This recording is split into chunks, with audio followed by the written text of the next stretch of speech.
So magandang gabi po sa inyong lahat mga kapalarista. Yan, pag-usapan natin etong pinapakalat ngayon ng mga DDS na yung website daw ng DBM o Department of Budget and Management hindi raw mabuksan.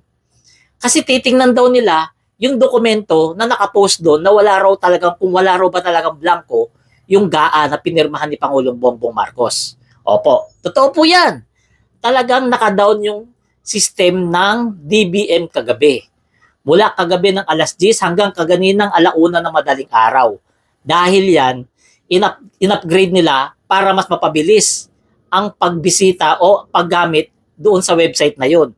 Mula kagabi alas 10 ng gabi hanggang alauna ng madaling araw kaninang umaga.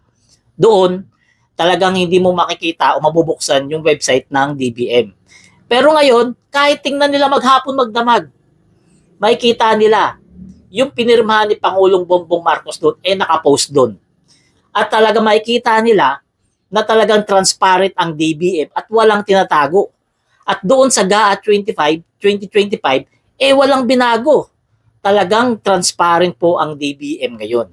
Hindi gaya ng mga nakaraang administrasyon na ninanakaw lang talaga yung pera.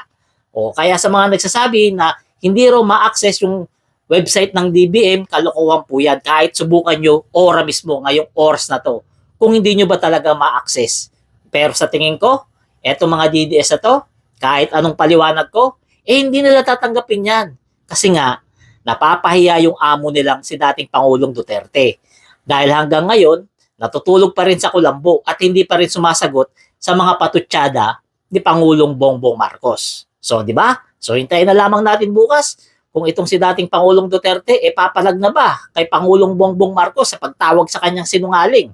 Pero marami talagang Pilipino sabi, hindi raw talaga papalag itong si dating Pangulong Duterte kay Pangulong Bongbong Marcos.